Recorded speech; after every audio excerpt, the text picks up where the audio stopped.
sarjana. Tapi dari kata-kata itu saya bisa adu argumen, Bos. Wah. Lha kuwi kekudangane wong tua marang anak. Kowe le aja mung padha karo aku. Yen aku dadi lurah, kowe dadi bupati. Yen aku bupati, kowe dadi presiden. Tegese luwih dhuwur timbang bapake. Itu kalau orang tua itu profesinya positif. Nun sewu lho. Tarno ngkuli bapa boleh. Mbah Lurah anak sampe dadi camat, dadi bupati oleh. Panjenengan bapake nggih dalang to? Nggih. Saiki dadi dalang panjenengan dadi dalang kundang, oke.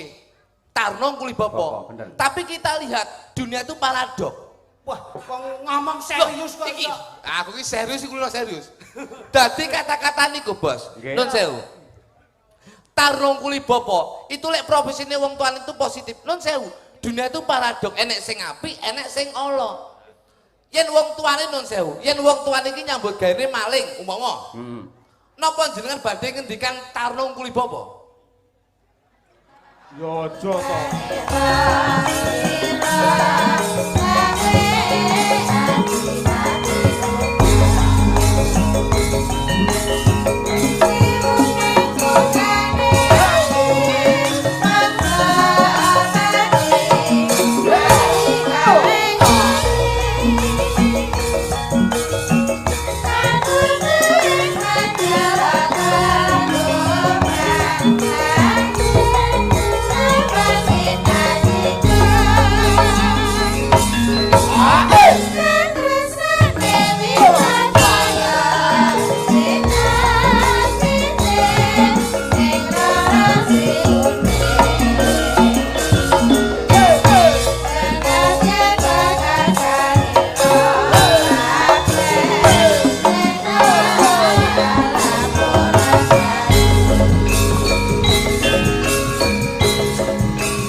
Sugeng dalu, assalamualaikum warahmatullahi wabarakatuh. Mas Klidik.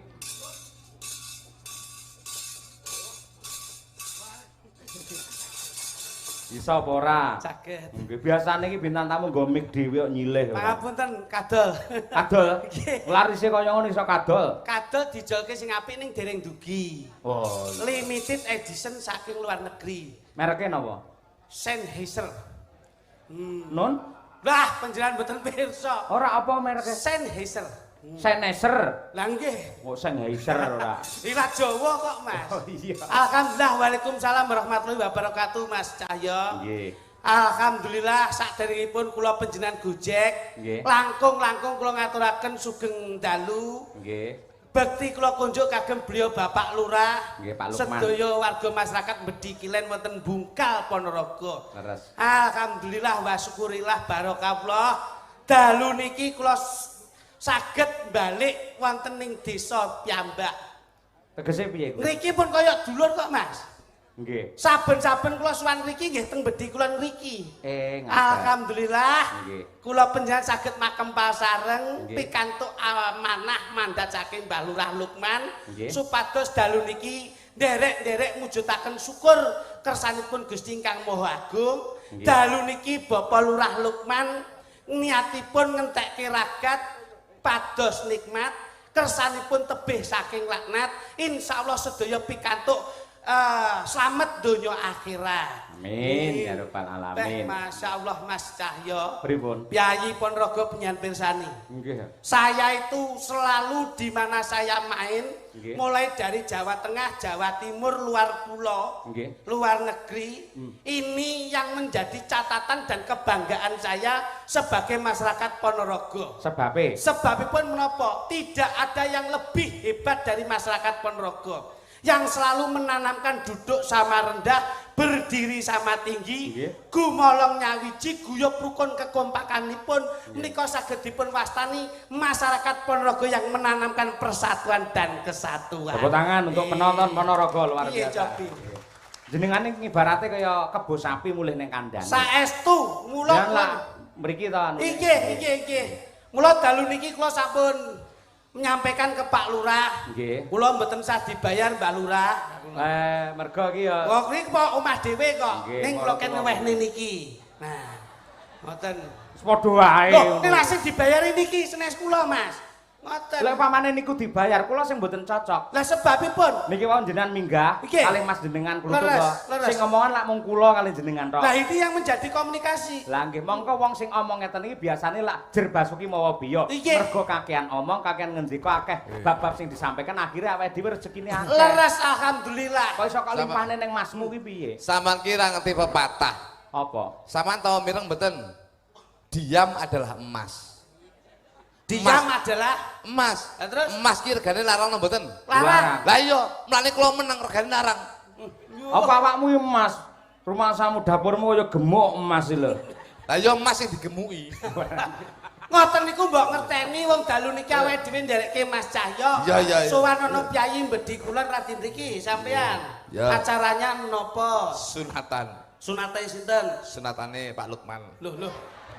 Kowe tak tuwonyo tenan lho kok iso sunate Pak Lukman ki. Kowe iki ra paham malah kowe iki kok. Loh, ya jelas paham wong beliau sama bapak sendiri kok. Pak Lukman ki dina iki sunat. Nggih.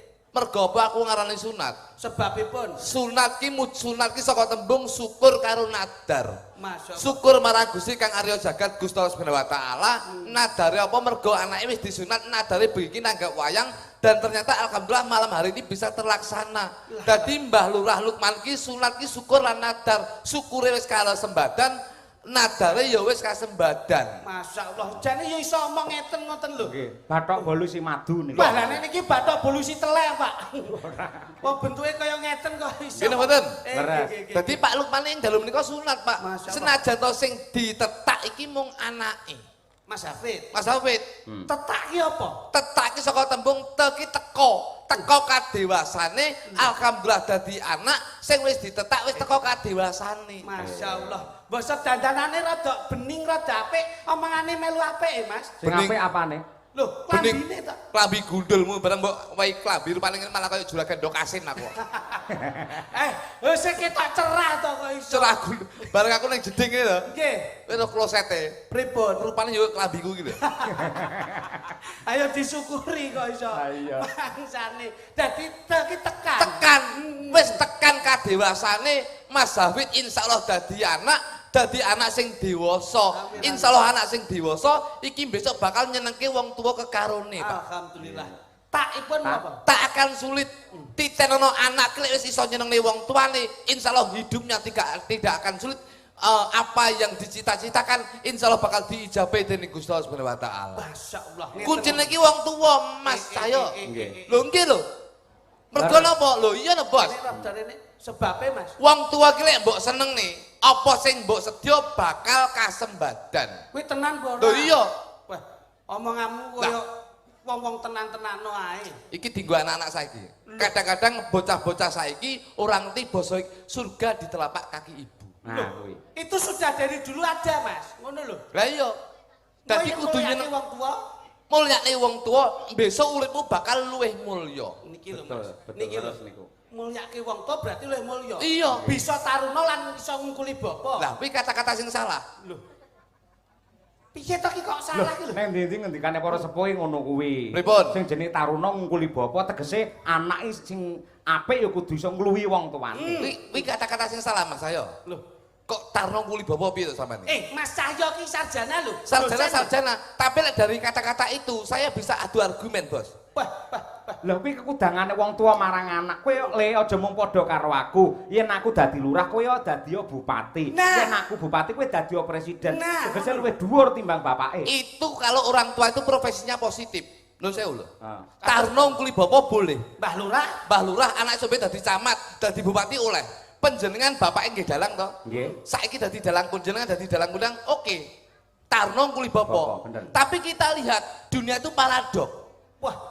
Bahasamu koyo mahasiswa rek. Kowe mbiyen apa tau sekolah menengah apa? Aku tahu sekolah menengah kejeron minggir neh aku. Maksud saya perguruan tinggi. Perguruan tinggi malah ndek iki sambar bledek mudun neh. Ah cotonge.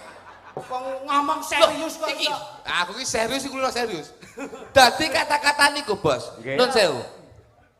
Tarung kuli bapa, itu lek profesine wong tuane itu positif. Nun sewu. Dunia itu paradok, enek sing apik, enek sing ala. Yen wong tuane nun sewu, yen wong tuane iki nyambut gawe maling umpama. Napa jenengan badhe ngendikan Tarno ngkuli bapa? Ya aja to, mosok bapake maling kono bose maling ya aja. Lah nggih, berarti kan salah niku. Oh iya salah. Ngene mboten? Bapake maling, le kowe kudu bisa Tarno ngkuli bapa. Kudu bisa ngluwi bapak. Bapak sedina iso maling TV 5. Kowe besok kudu bisa maling kulkas 8. Apa mungkin? Nggih napa mboten? Oh salah kuwi. Salah. Sing muni Taruna ngkuli bapa iki adikmu mau pertama. Jenenge lah ya melu-melu. Aku gur nguatne aku ukuran iki. Tapi kan salah. Iya salah. Kuwi lek wong lanang, lek wong wedok, nuwun sewu. Piye? Delok ki ibuke nyambegene open BO. Nggih. Ya ora? Apa kuwi lho? BO ya apa? Open BO. Apa kuwi? Wanita panggilan. Oh, diceluk kon nyinden embang ngono. Kok kok nyinden nyapa jane iki?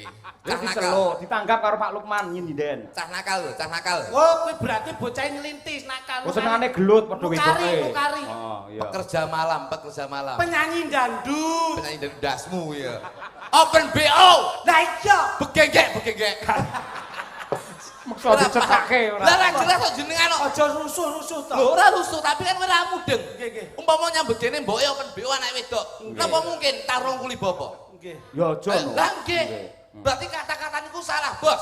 Ingkang Aja taruna kuli bapak. Sing Muga-muga bisa taruna bekti karo wong tuwa lan bisa ngerti karo nusa bangsa lan agama. Masya Allah, ya hebat lho, penemune Nggih, apik. nggih. Loh, Tak garis bawahi.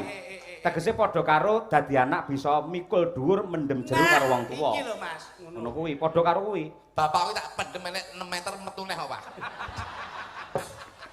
Aku ki ngene lho. Kejeron le. Kejeron. Angel Iki iki, malah Pak. nyumber, Bapak. Masya Allah. Ngene iki nun sewu. Iki seniman ki yang mengedukasikan bahasa ngono lho. Lho tapi yo salah aja mendem jero. Lho kepiye? Kok mikul dhuwur tak dekek ning dhuwur ning pas nusa pas gesang nggih. Tak dekek ning dhuwur, terus tak gene pagupon. Tak dekek ning gone dhuwure wit klapa, malah nesu pangan codot bedino. Maksudnya di penjen jelas. Ngeten lho, mikul dhuwur iki tegese jasa-jasa dari orang tua iki kita lestarikan. Sebagai anak ayo dilestarikan. Amanah. Amanahe Ngono lho, ngono kuwi. titipan.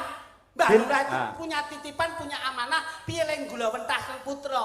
Jadi tongkat estafetnya itu selalu disalurkan Kepada anaknya. Nah, ngono. Lah mendem jero ki tegese pamane wong tuwa duwe bab sing ala ora apik kaya maling dan sebagainya. Kuwi kudu diilangi, aja dirembuk, aja dirasani ning bisa menampilkan prestasi yang luar biasa walaupun anak seorang maling namun menjadi generasi yang handal, hebat, mampu mengangkat harkat martabat Indonesia. Iki lho, maksudku ini iki lho, rada cerdas sithik ngono lho. Omongane kok tetes kita kuwi melu demo ndek iki sampean. Ngawur bae.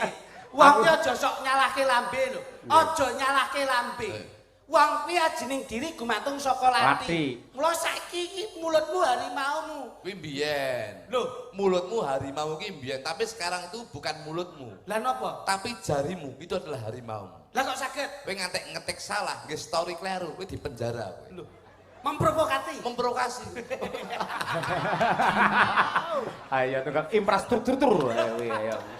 Ora celelekan lho. Memprovokasi.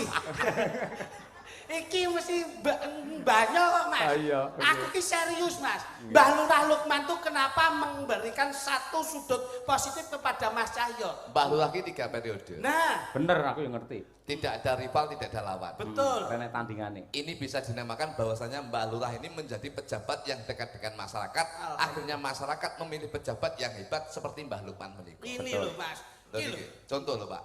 Contoh lho niki 3 periode. Ah. Iki wis termasuk bapak kepala desa sing ora gemen-gemen. Berarti secara dasar ilmu intelijensi yang tinggi, berarti itu sudah dipegang, Mas. Secara IQ, EQ, SQ-nya ada. Betul. Nggih. Ngono. Tegese bisa membangun kae lho, babakan dalan, terus babakan fasilitas umum jenenge apa nek? Infrastruktur. Lah ya kuwi. Asem iki Medyon dhewe iki Pak Boge. 3 periode. Iya Pak, ini dikatakan bisa mencerdaskan masyarakat. Leres, nggih. Kula harus cerdas sampean barang. Karena amanah ki angel, Mas. Ngono lho. Iya stop. Aku wis oke aku stop. Makanya beliau 3 periode berarti kuwi digugu. Anggone leh ngendikan digugu, anggone leh tindak tanduke ya digugu. Leres. Mula manusia itu dilihat dari perilakunya masing-masing. Awakmu, iso kaya Mbak Lurah ngono kuwi. Nyapong jat aku dadi dagelan kok. Loh. Piye ta iki? Loh, cita-cita setinggi langit tuh boleh. Aja dur-dur sampluk pesawat malah bongko kowe. Mas, Gusti Allah niku sampun ngudate piyambak-piyambak. Nggih. Wong kuwi mesti duwe gegayuhan. Piyayi sakmeniki ya ora mungkin ana sing duwe kepengin kepenak uripe, mulya, penak apa leh ngopeni keluargane. Semua cita-cita itu terkopi di dalam hati. Ngono lho. Kowe dadi wong apa kowe? Loh, dadi orang penting, pejabat. Nek dadi pejabat, Ayo memakmurkan masyarakat. nek wis masyarakat makmur, Makmur ya terus karek kesejahteraan. nek wis sejahtera, Fasilitas umum untuk masyarakat. Apa kuwi fasilitasnya? ngene tak Loh, omong. kebutane akeh to, Mas? Iya. Kok koyo fasilitas barang. Dene iki. Ngene, iki mumpung lek kene. Iya. Fasilitas. Kalau pembangunan jalan barang ngono ya. Tak dudoe kowe. Wong ki penak, mulya, ki mah rekoso, Bos. Kok saged ngoten? Tak omongi, kowe pengen dadi wong piye? Nggih, paling mboten kados Mbah Lurah. Wong sing Nggih, wong sing paling tidak lengkap menjadi pejabat. pejabat ki lek bener, iki insyaallah bakal bener. Ning kadang-kadang nun sewu, penak ki dadi dagelan. Kok saged sampean milih ngoten? Metu ngene tabuhi karo gamelan. Ya ora? Sune. Tabuhi karo musik. Nggih. Tembangke gamelan-gamelan apa gending-gending apa. Kowe lek dadi pejabat nun sewu. Kowe tau tumon pejabat mlebu balai desa terus tabuhi walang kekek. Yo ora pas. Nah, ora pas mulane nek dadi Praktis. dagelan, ati ki kudu ayem. Wah, iki marai ra iso maca, Mas. Dadi nek kon nyalon apa-apa ra Kowe bener. pengen dadi apa? Wong sing Sukses. wong sing Sugih. Ayo sugih ning sukses ngono. Kamu. Ngarah-ngarah. Tak ilmu iki ilmu Jawa iki. Ki angel dino saiki. Ayo. Rasa gandeng, bendino petuk gandeng. Wong bendino lho amal kok dadak gandeng barang. Gandeng iki rasaku. Gandeng iki bayar goblok. Mangsane iki lho kok iso. Tapi pengen dadi wong sing Sugih. wis salah. Lho, pripun? Aja dadi wong sugih ning dadi wong cukup. Kok saged ngoten, Mas? Mergo wong sugih ke wong sugih ke mesti urung cukup. Urung karo alik cukup. Urung karena cukup. Jangan persani. Wong sing ning gone pemerintahan ke, Pusat. pusat ke, enek wakil menteri sugih ora? Sugih, Pol. Nyatane sik kurang cukup sik korupsi. Lho. Ya ora? Nggih. Padahal wakil menteri lho kuwi. Iya, sugih nesune nagih. Wis sugih lho nika, Nggih. Bos. Ning sik kurang cukup. Ning beda karo wong cukup. Wong cukup ki mesti sugih. Mergo apa? Mangan ibarate nggih sego lawuh krupuk kae wis cukup. Wis rasane wis sugih atine. Kaya mulya. Mulya. Nggih. Numpak kendaraan ibarate sing ora tau dipajekne, ora nek plate, yo wis nyaman karo bojo anake. Oh. Kene mboten. Leres. Wis cukup. Mergo Dadi- cukup. Iya. Dadi sampean antarane sugih karo cukup milih ndi? wong cukup. Kok Kene iso mboten- cukup? Loh, Upamane bojomu njaluk apa-apa saiki. lho, yo wis. Monggo sing jeneng wong wedok lek skincare kaya ngono, perhiasan kaya ngono. Lho, kula mesti cukup. Mas, aku tukokno skincare, cukup. Aja mbok terusne. Wong Seto, cukup. seto. Pamane njaluk mas-masan, kalung. Cukup, aja mbok terusne. Wong cukup ki penak, Bos. Mas kudu nggo arep iki berjanjian arep Wes. keyakinan iki lha tukono sing anyar. Wis cukup, sing lawas saya gawe. Wah, Dadi cukup ki kesederhanaan to. wong cukup ki luwih sugih. Lho, ning lak sugih lak ora tenang. Ora piye? Ora tenang. Itu lho. Ngono, wong seneng tenangi maju yo. Lah kowe iki cukup nek ora tenang to. Ora seneng. Lho, ora seneng. Iya to, Mas? Kata-katamu ya bener tapi kadang-kadang kleru. Lho, aku ki dulurmu nom lho. Dulu tapi sok bleset. Lah kowe lak ora duwe rasa seneng nek ora sugih. Seneng kuwi kalah karo wong tenang. Lah piye kuwi tundane? Ngene. Wong seneng ki wong seneng nek kalah karo wong tenang, Pak. Kok iso? Wis seneng ya. Nggih. Karaoke ning room. Ning atimu ora tenang, mergo wedi kurangan bojomu. Ya ora? Nggih. Nek wong tenang, nun sewu, arepe nyanyi ning gone sawah, arepe lho iki teko lho sing wong iki lho. Kuwi tenang banget kuwi wonge. Iki wong tenang ya cukup ya iki.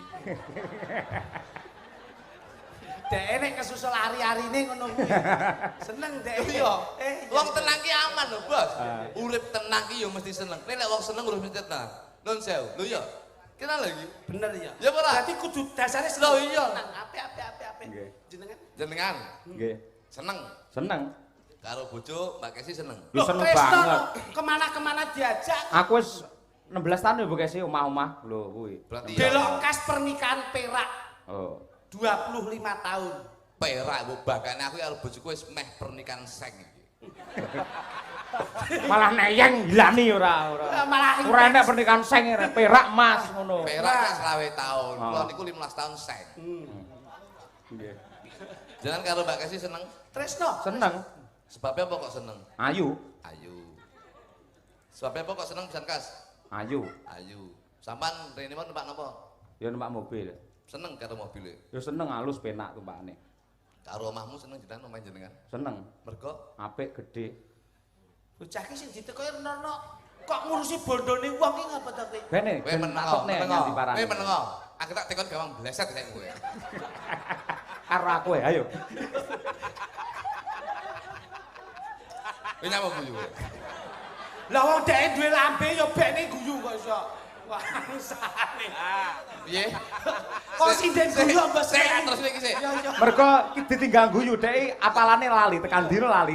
Mergo Mbak Kesi mergo Seneng. seneng mergo Ayu. mobil mergo Apik. omah mergo Becik. nah berarti garis besarnya iki wujud bentuk utawa wujud jenengan tresno bojo ayu mergo wujud tresno mobil apik mergo wujud tresno omah gedhe mergo wujud yen sampean ning donya iki kabeh tresno mergo wujud piye carane jenengan nisnani Gusti Allah sing tanpa wujud Nggih Gus. Matur nuwun Gus. Aja mbok gas Gus, iki apa tau mondok kok gas Gus. kowe ra ngeling kowe ra ngeling aku Ngeling apa? ndek aku mondok sak wulan kowe ra ngerti kowe Ning ndi kok lak ketok sak wulan? ning pondok Ramadan Ah, rupamu kapur. Balenono piye? jenengan tresno Mbak Kesi mergo ayu wujude mergo mobil apik mergo wujude omah gedhe mergo wujude yen sampean ning donya kabeh tresno mergo wujud piye carane nresnani Gusti Allah sing tanpa wujud Aku boleh membantah? boleh Nuwun sewu. Sampeyan yang duwe pendapat lamun to Gusti Allah ora wujud kuwi salah. kok saged Gusti Allah ki wujud saka cedhake karo awake dhewe nganti ora ketok. Leres Mas. Jenengan ngerti alis? ngertos Wujud mboten? wujud Mergo cedhake karo mata, akhire ora ketok. ketok Padha karo sampean ra ngoco iki omongan tenanan tak gobrok pisan ning ora. iki yo tenanan lho Bos Aku dowo. dadi Gusti Allah ki nyiptake kabeh cedhak karo mripat mergo apa awake dhewe kudu iso ngoco sapa sejati awake dhewe Nah, jatine awake dhewe sejatine ora paham jenengan iku Gusti Allah iki saka cedhake karo titahe, karo makhluke nganti kaya-kaya ora ketok. Apa-apa yang terlalu dekat sok-sok ora ketok. Ning secara batin ya kita meyakini bahwa Allah yang kita sembah. tapi nyapa sang manisane bojone semergo ayu kuwi salah Anu mergo atine apik. ora mergo ngene Mas kabeh. kok sampeyan melu leset terus kowe Aku mbok gawe enteng bengi iki. Wah. iki lho tekono Iya. Sik non pangapunten Gus. Pripun? Kok sampean menekankan Mas Cahyo kok piye carane nresnani Gusti Allah tanpa wujud lah nek sampean dhewe wong gelar kudu iso gulung. tak gulung Wong buka kudu iso nutup Ada pertanyaan. pasti ada jawaban Purwodadi kutane. sing dadi nyatane Nganti takoni Mas Cahyo kun tadi ra iso nyauri. tapuk lambene ora mbok tekoni yo Kembalikan Gus. Ayo. Debat gak pas. Ngoten Pak? niku, nuwun sewu. depan piye Lah nek kabeh wujud lah nek sampean. nyapa Piye lek nresnani bojomu? lho mergo apa Lho, mergo yakin bojoku bisa nggawe seneng atiku bojoku bisa nggawe hidup berumah tangga sing sakinah mawaddah warahmah Loh. Lah kepiye lehmu nresnani kendaraanmu? mergo yakin mobil tak gawe nyambut gawe ning ndi ora bakal rewel Olehmu tresnani omahmu piye carane? mergo yakin omah iki bisa tak nggo gedhekne anak-anakku besok Loh, kesimpulane karo Gusti Allah mergo yakin Gusti Allah kenek sing ngancani awake dhewe sing nyipta awake dhewe loh, mulane awake dhewe aja lali manembah marang Gusti kamur baik dumadi Gusti Allah Subhanahu wa taala kowe tresno karo bojomu loh Tresno no. jenengan tresno kali bojomu Tresno. tresno karo anak jenengan Tresno. awakmu lek diceluk anakmu budal Loh, ya budal no. celuk bojomu Budal wong bojo kok saiki perbandingan tresnane Gusti Allah tresnane karo bojomu anakmu luwih gedhe ndi tetep digedhekke karo Gustine. saiki tak tekoni kowe lek diceluk Gusti Allah budal apa ora Aku ra melu-melu. Anakku sing cilik-cilik. ayo berarti ora tresno jenengan Cangkemmu iki ning omah lho iki. Kok omongane kok dhewe ora ngisin-ngisinke. lek ra trimo celukno Pak Sentul ya ayo Iki malah mateni kancane. Kuwi bener pertanyaannya Iya, bener. Iya. Lah iya. Piye? Kowe tresno karo bojomu Saya cinta. karo anakmu. Cinta. Lek diceluk bojomu Aku mesti mangkat. Kalau anakmu mergo tresno. jenengan. Nyapa kuwi ae lho nyapa aku. Salah yo. Aku tanggunganku sik akeh. Tresno karo bojone. Tresno karo Mbak Kesi. Iya. Tresno karo anake. Heeh. Perbandingan saiki karo Gusti Allah karo anake karo bojone luwih gedhe ndi? Ya Gusti Allah yang menciptakan kita. Awakmu ya ngono. Iya. Lek diceluk. Lepas ngono baleni aku mek. Ya, wong loro. Saiki wong loro. Iya. Apa ditimbali Gusti Allah budal ora kowe? Aku tetep mangkat. Nah, Apa wae sing didhawuhke jodoh rezeki pati derajat sumende marang kersane Gusti. Kenapa kita harus takut? bener. Iki bener. Masalahnya sing budal dudu aku sik. Sing digoleki KTP nih sing ketemu jo kluthuk. Wah. Nah, sing ketemu dhuwure sama KTP. Jo kluthuk. KTP ku. Iya. Lah kowe ora ngerti. Berarti kowe maca KTP kurang babar kowe. Kowe ro ngisore. Misale sinten? Loh, KTP-ne kae Sapa? loh, usia seumur hidup. Loh, Dadi sik suwi aku.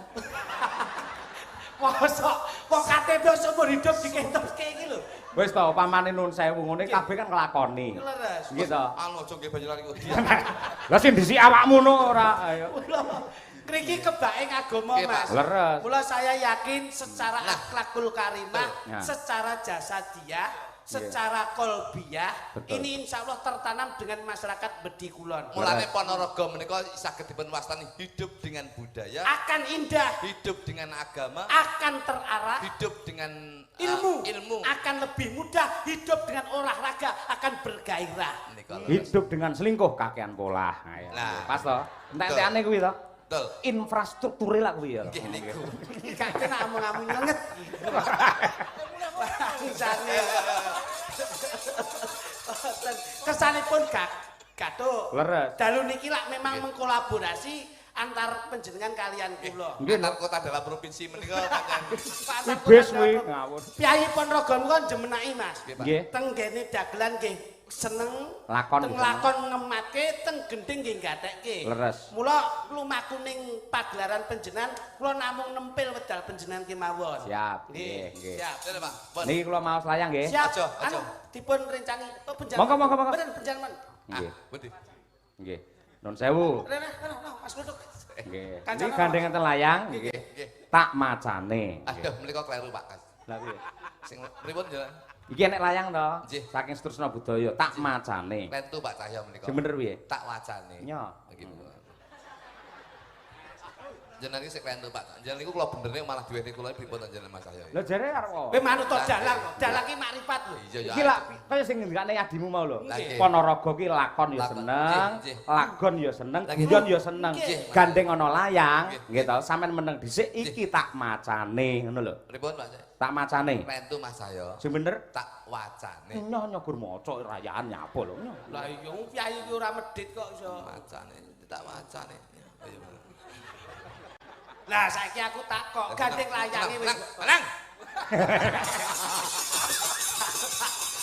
Kok tak balekne penak. Iki tak macane. Perlu sing bener tak wacane. Apa kok? Dua kali gini lho, sing bener gini lho.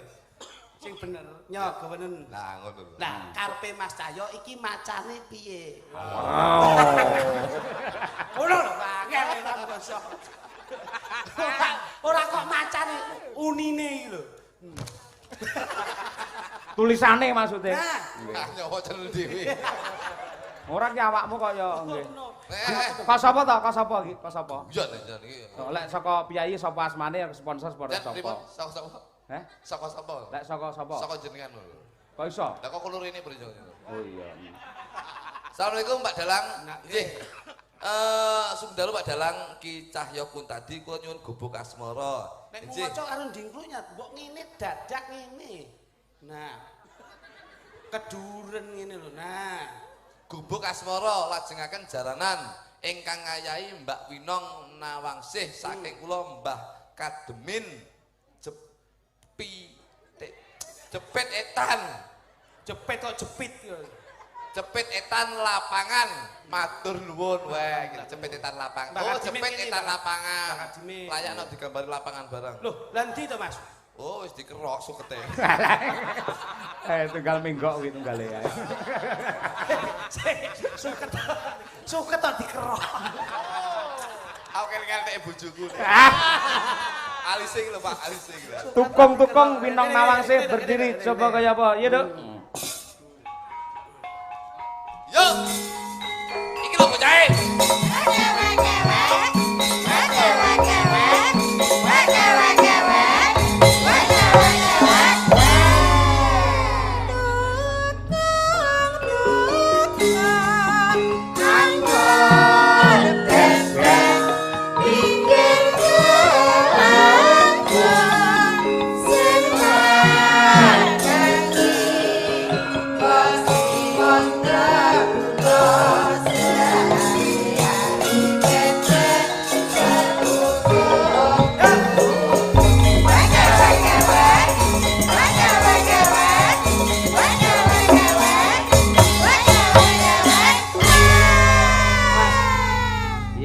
Tembunge swara wek-wek niku napa? Bebek. Lah gini kok sampean ora sanggit, Wong digolekke bebek wedok ki sing bebek lanang ndang piye ngono? Kuwi lho bebek. Kudune nek wis Kuwi lho bebek. Nggih. Bebek ki lek lanange siji, ki wedoke 99. Lho. Kowe seneng lek aku dileput ya. Ya saora-orane nek wis iki apa tembange terakhir ki ya kowe dikepenakke. Sing terakhir wek-wekmu piye nduk jajal? Aduh. Coba. Sehari yo. Sehari-hari bebek setukung turu.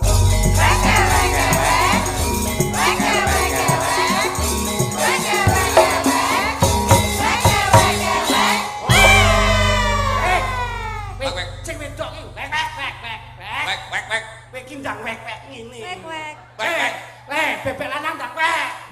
Ndang wek. Wek. Yo. Bebek wedok wis ngono kowe ndang. Kowe iki ndang muni to wek ngono lho. Piye? Wek. Yo. Terus Bebek lanang ndang wek.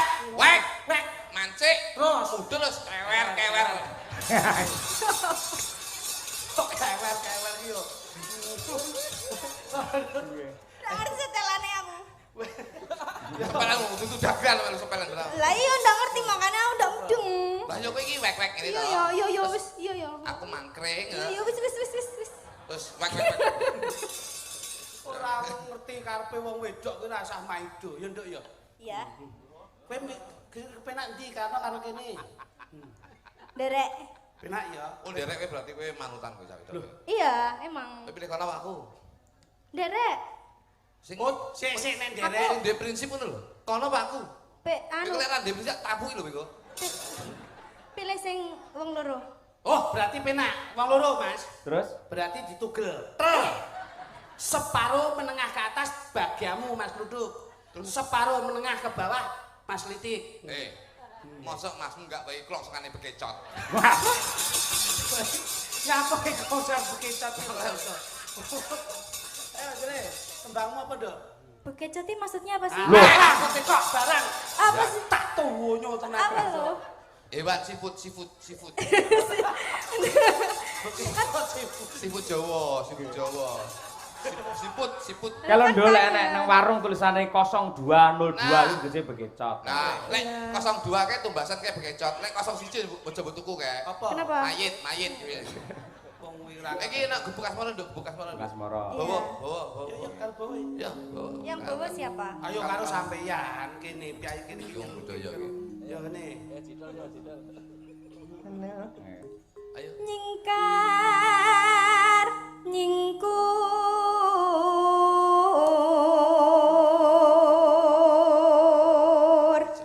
Rodok kemayu sithik ora iso to, Nduk? Gimana? Nyingkar nyingkur. Bicara ke kemayu. Wiwit tane nyingkar nyingkur.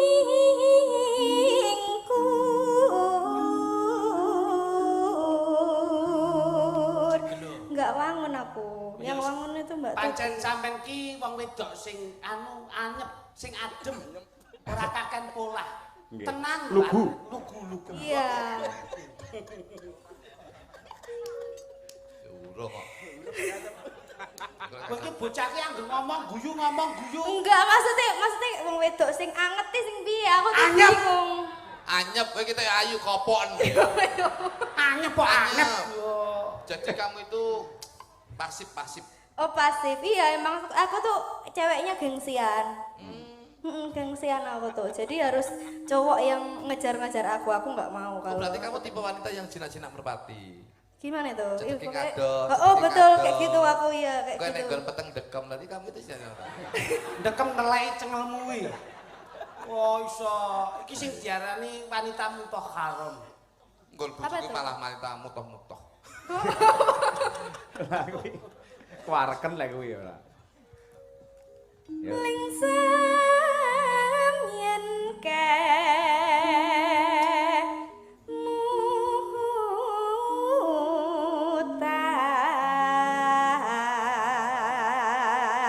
mutan. Wis ngrasake sate ayam kene Ponorogo dereng to? Udah, tapi udah lama, udah lupa Tuh rasanya. mau ini sate kambing kok balura. Lah kan kambing. Tapi kan oh sate ayam pernah ya di sana tuh. enek sate kopok loh. Enggak, apa itu? Oh, enek sate kopok. Apa sate kopok itu apa? Enak banget. Sate Beneran? blended. Sate blended satenya itu ayam, cuman bumbunya itu kental. Nah, itu. Kene nek ngarani sate kopok, enek. Tempe benguk wis tempe benguk. Enggak, apa bengok ya, Bang? Bengok ki kono gede kae. Tempe benguk. Kene iki enek Ponorogo. Kuwi lho. Enggak tahu. Langsung Besok mulai. dibeliin ya. Eh? Besok dibeliin. Lah apa-apa. Ya. Berarti kita kayak iki matri. Bukan materi, aku tuh realistis. Apa? Realistis. Oh iya, wadah. Kok bodoh. Istriku juga wanita tralis. Tralis ki wae yo Tralis, pager kae kok iso. Realistis ki ora ngerti ngono nengkel Ayo, wae. kok aku- Realistis itu sama dengan infrastruktur. Iki senengane Mas Cahyo. Ini lho. Lelampahan kang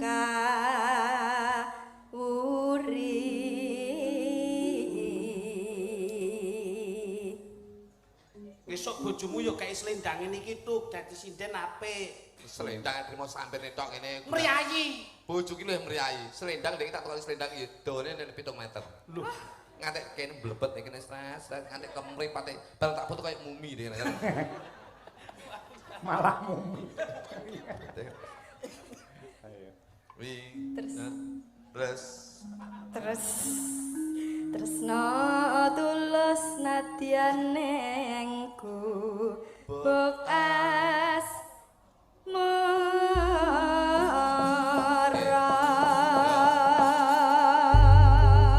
ya.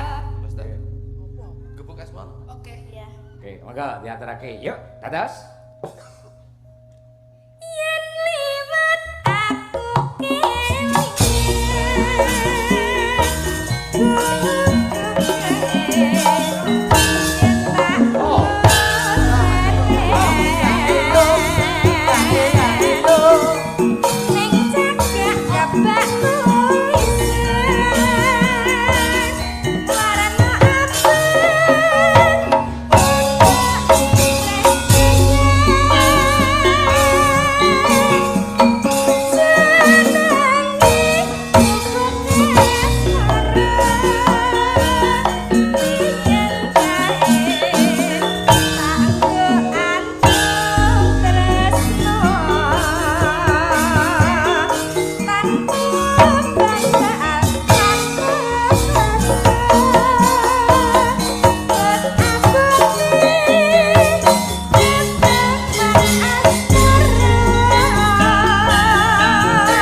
Tukang gambui, tukang gambui.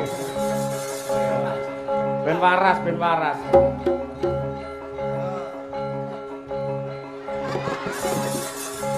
Dicombor kaya sapi ya iki ora.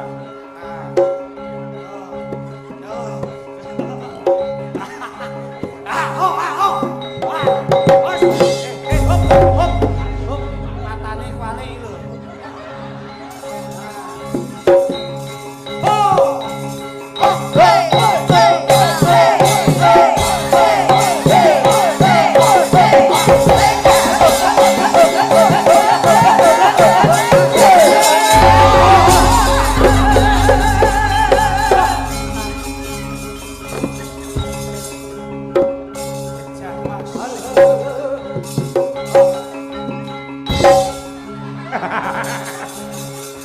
Kaya citrasi kena gire dhewe. Yeah.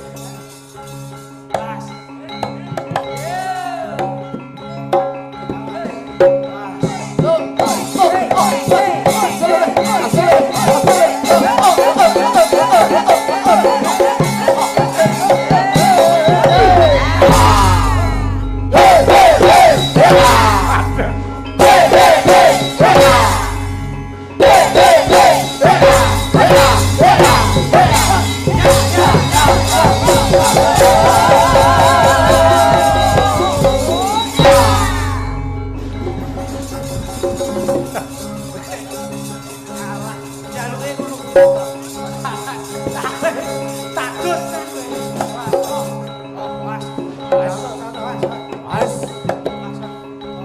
Awas, boleh gen jembar, awas. Loh, pas. Oh. Pas. Oh.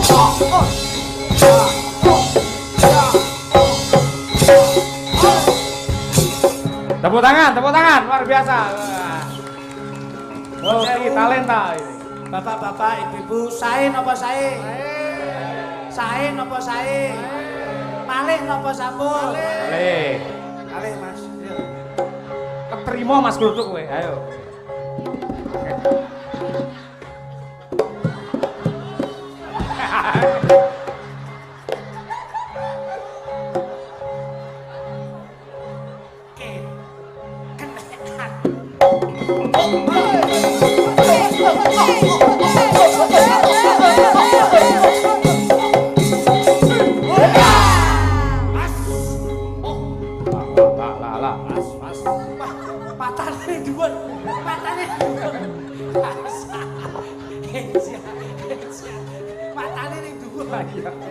Dadi tenan kuwi.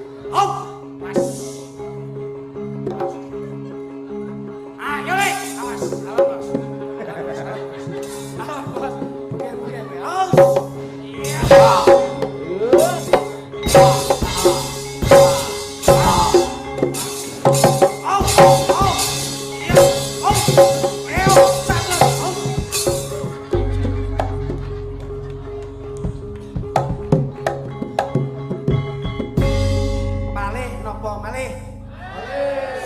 Napa malih? Malih. Sae napa sae? Sae.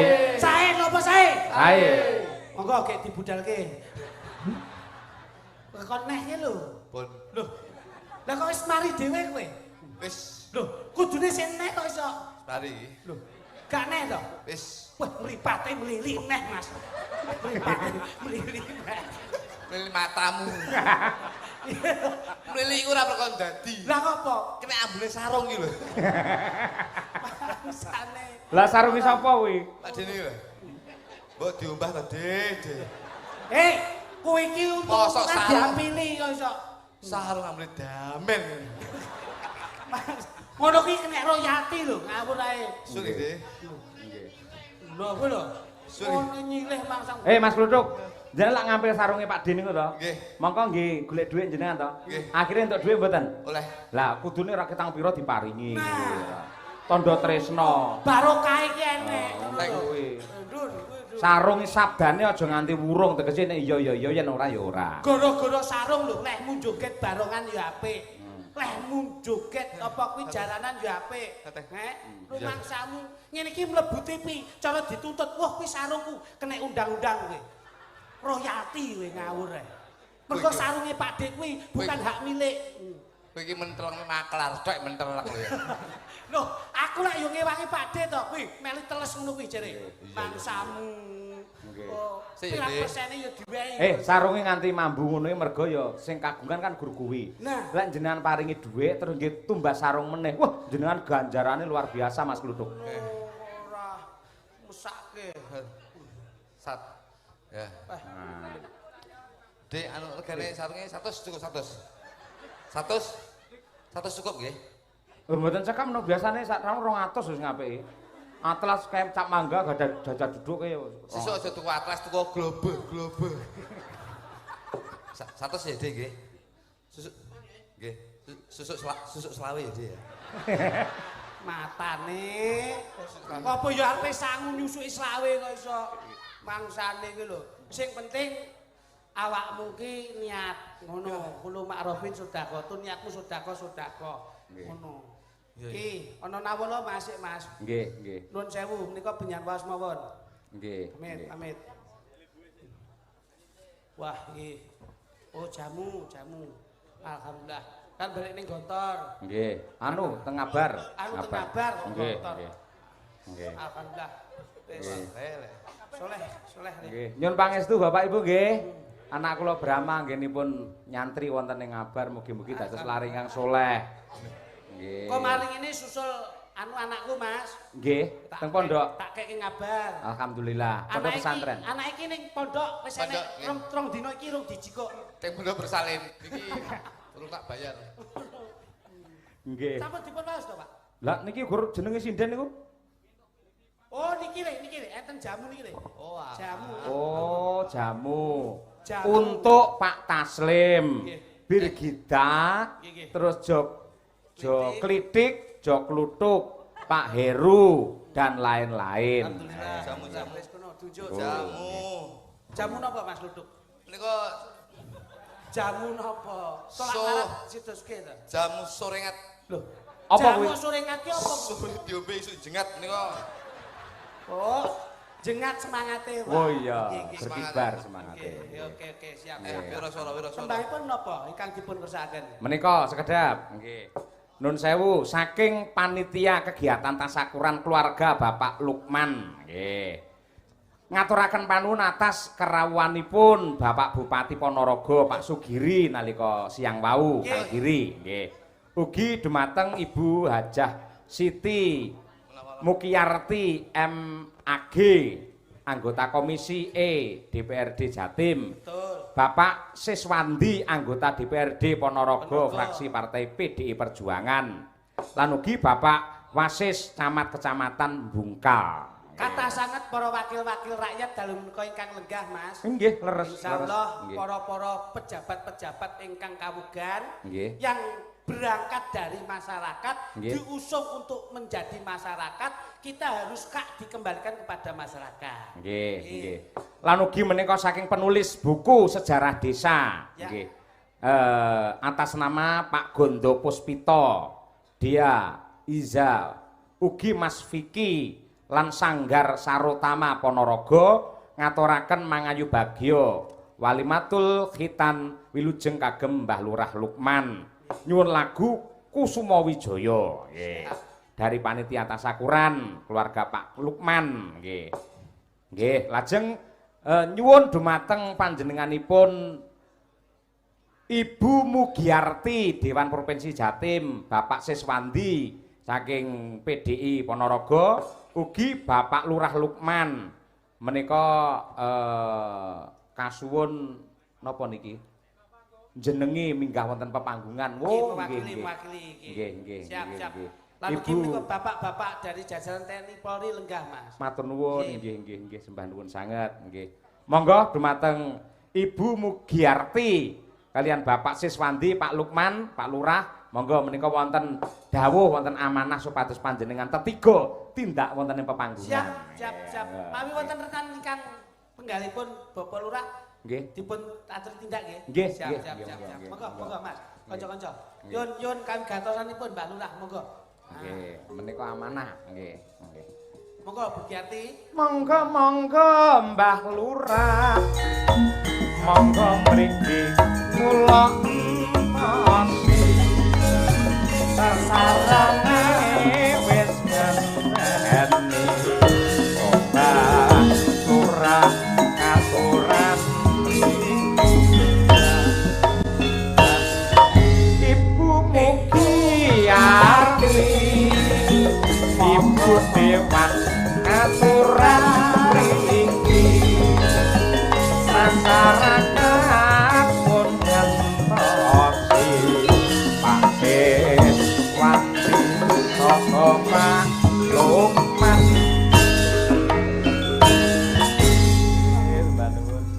Alhamdulillah.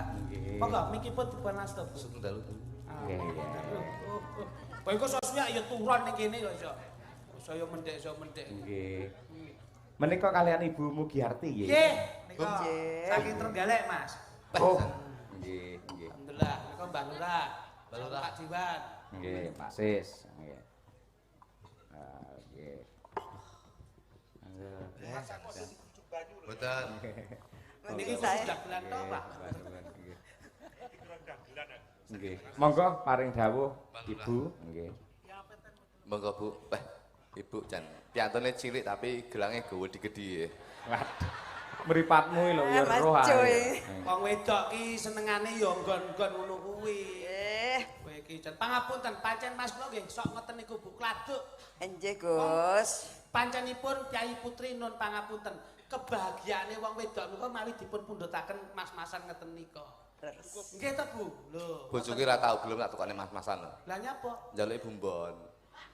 Tak tukane Mas gelang moh, kalung moh njaluki apa? Lombok, Mas. Apik. Ya apa Lombok? Sak pekarangane ya aku ya. Oh ya sak mulai ngluwi-ngluwi. Monggo Bu Kiati. Nggih, nuwun sewu padalang. Sedanten para Ibu Waranggono. waranggono ingkang masyaallah. Napa malih menika waranggono ingkang setunggal padalang. Nggih. Bu Kesi. Wae. Nggih, menika mantan kula, Bu. Nun sewu. Assalamualaikum warahmatullahi wabarakatuh. Waalaikumsalam. Alhamdulillah summa alhamdulillah la haula wala quwata illa billah amma ba'd. Engkang kawula hormati seluruh kru daripada Kidalang Pak Cahyo Kuntardi. Pak Cahyo Kunardi saking Karanganyar, Jawa Tengah sekalian seluruh para parawit dan pengrawit dan Gerombolannya.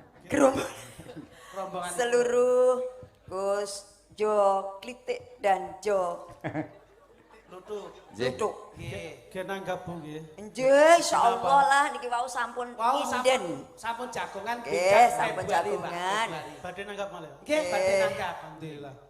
Mbah Lurah sekaligus Ketua MWCNO Kecamatan Bungkal, beliau Romo Kiai Lukman dan Ibu Nyai Keduren.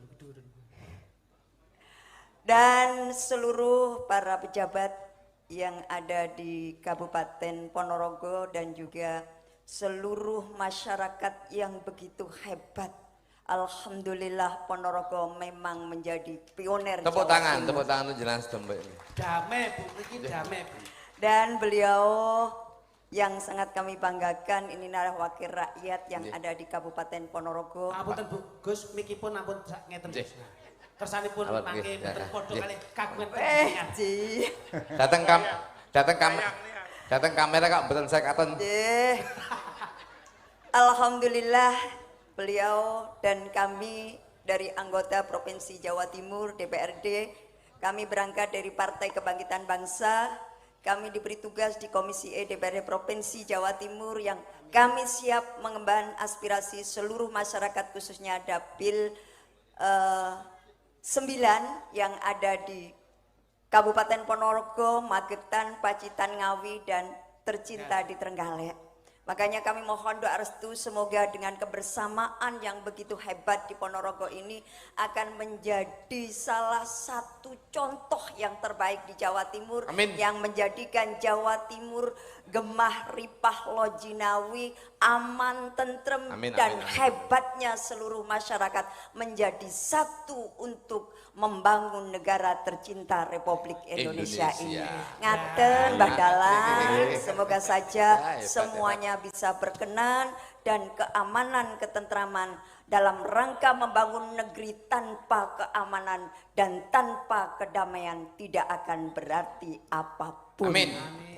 Demikian Mbah Dalang, ada salah khilaf kami mohon maaf atas nama Haja Siti Mukyarti. Baca. Ini apabila kami selama ini mengemban amanah membawa aspirasi seluruh masyarakat yang kami wakili, belum ada kepuasan di dalam seluruh yang kami wakili. Hanya kami mohon maaf yang sebesar-besarnya.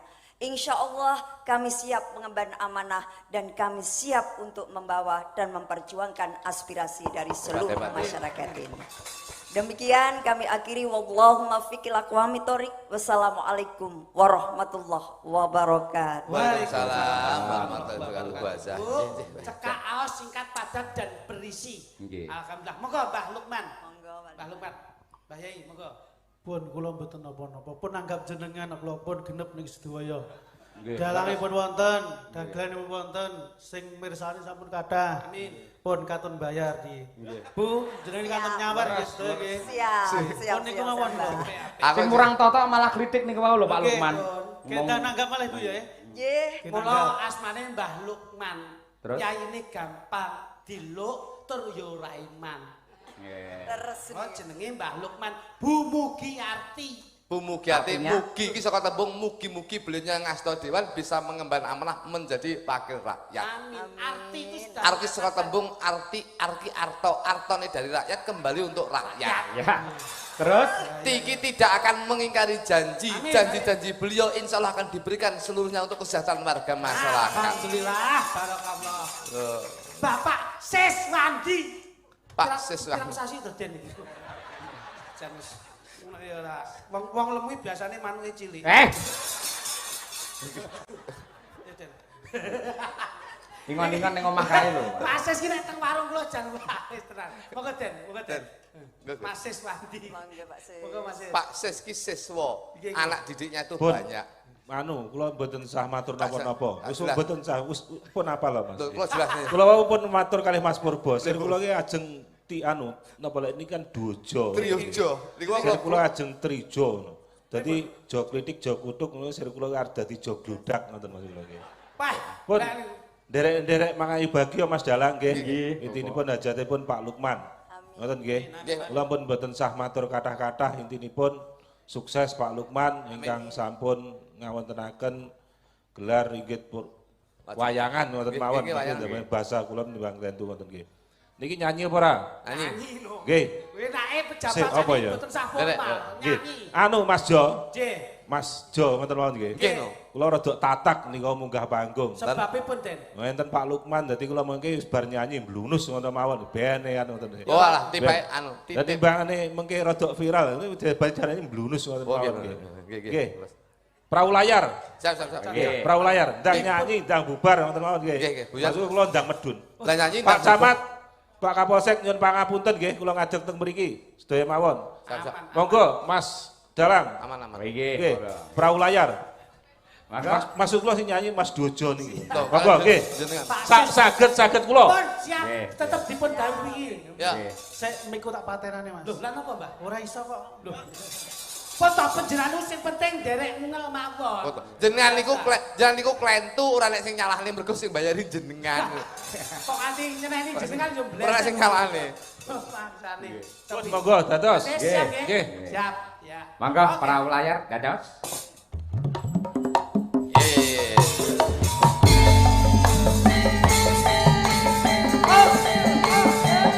Makasih. Monggo Bu Yati.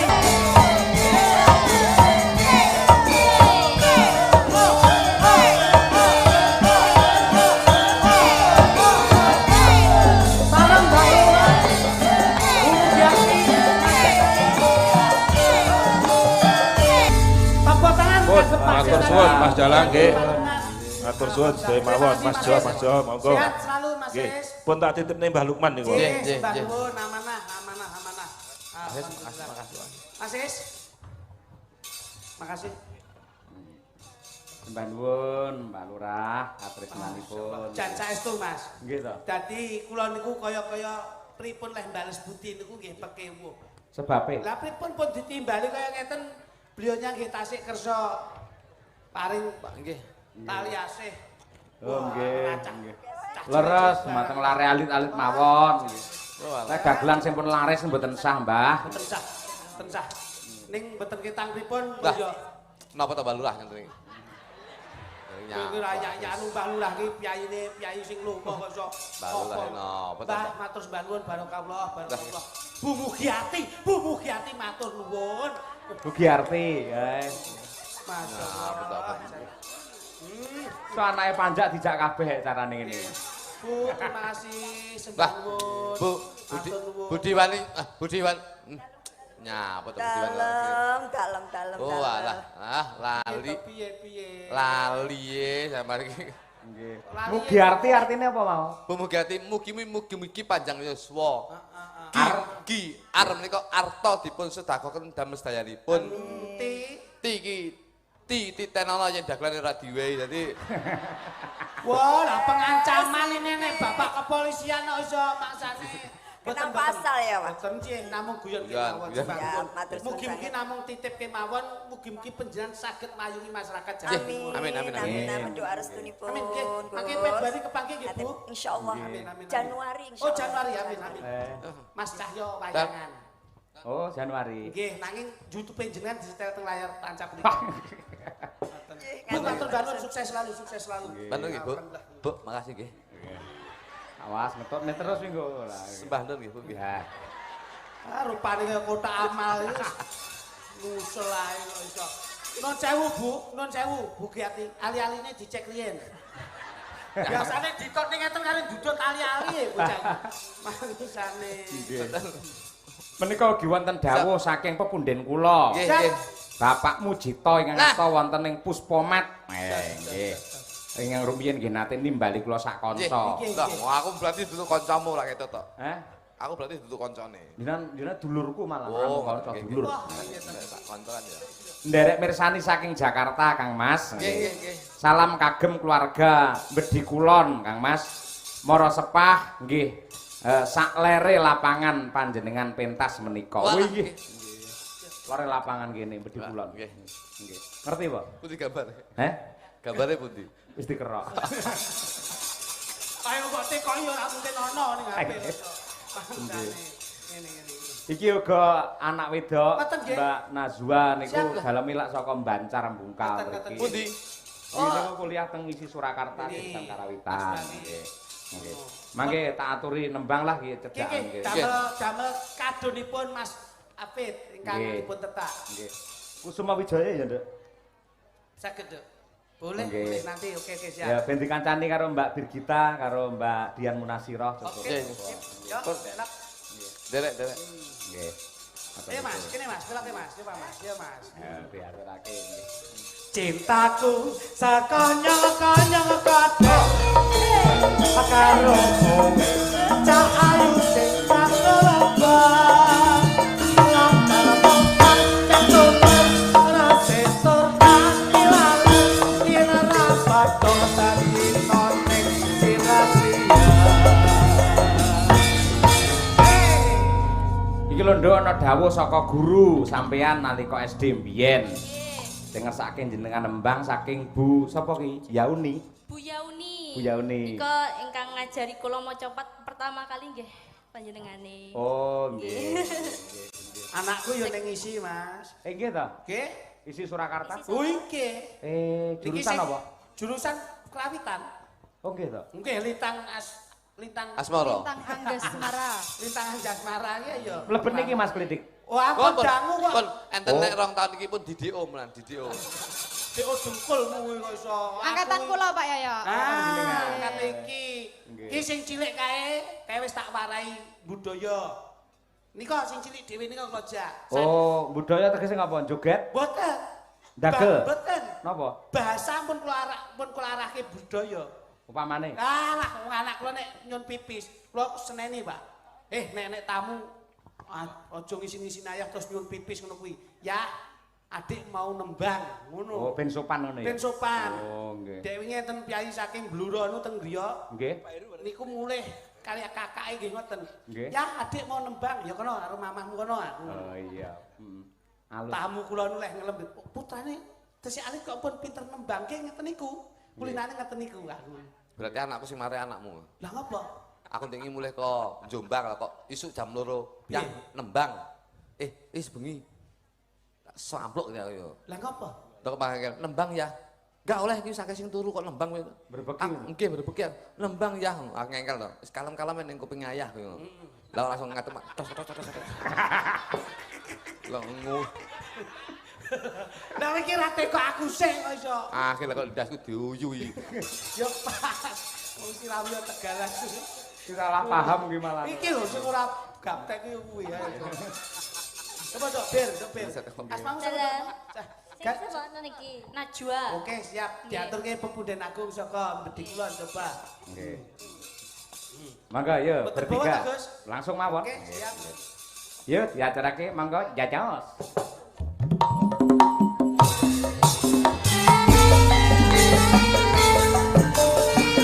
Emir.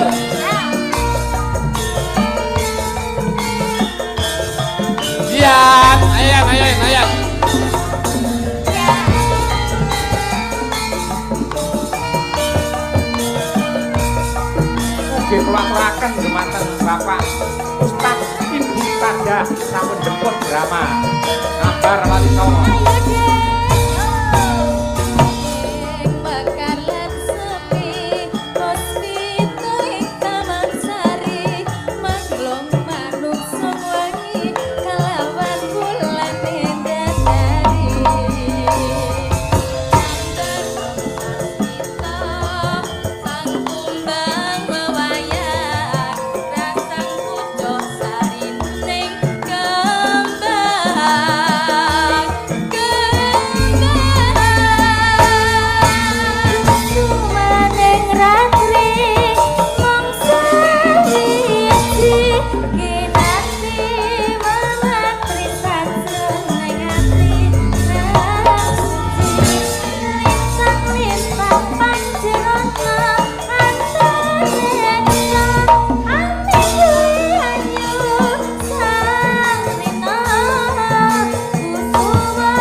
Matur nuwun Mbak Najwa. Nggih. Mugi-mugi ibuke anggene bar dakwah ndang sehat nggih, Mas. Amin amin amin amin amin amin. Ya tetembungane wong-wong sing bijak kuwi tetep dugemi, Mas. Pripun? manfaatkanlah masa sehatmu Leres. sebelum masa sakitmu datang. Betul. Manfaatkanlah masa hidupmu sebelum masa matimu datang. Nggih. Dan manfaatkanlah masa jayamu sebelum masa suramu datang. Leres. Yen wis diparingi panjang umur, awake dhewe patut selalu ucap syukur. Leres. Doa untuk Mbah Lurah Lukman pripun, Mas? Cek, Kang Baku mboten kathah kok, Gus. Nggih. Namun setunggal doa saya untuk beliau, keluarga besar Mbah Lukman. Insya Allah piyayinipun dalam berbagi kebahagiaan orang dadak golek-golek, berbagi sedekah orang dadak ngenteni. Insya Allah dalu menika panjangkaipun Mbah Lurah Lukman. Amin. Anggenipun netaken Keng Putra, ridho lan hidayah tansah mayungi keluarga agungipun lan lumeber sedaya warga masyarakat wonten ing Bendi Kulon. Nggih. Bungkal Ponorogo. Nggih. Nggih, Matur nuwun Mas Klitik kalian Mas Kluthuk panjenenganipun. Mas Cahyo ingkang baku, kula pribadi namung saderma menungsa liprah mboten wal kesalahan lan kekilapan. Nggih. Dalu menika murni kula panjenengan partenipun menghibur. Leres. Mboten wonten unsur menyinggung dan menyakiti. Ibarate ning dolan ning Surabaya tuku setrika. Muga-muga Mas saya tetep ngrembaka. Alhamdulillah. Sukses terus Ki Gus. Matur sembah nuwun. Season 2 nanti kita sambung. Oh nggih. Ya. Minggah melih mangke gara-gara. Minggah wonten griya piyambak-piyambak. Nggih. Mugi-mugi pengasih saking Gusti tansah lumeber dumateng keluarga ageng Mbah Lurah Lukman. Nggih. Satemah ingkang putra ingkang dipun khitanaken Mas Hafid bener-bener patut kinarya kaca Brenggala. Siap.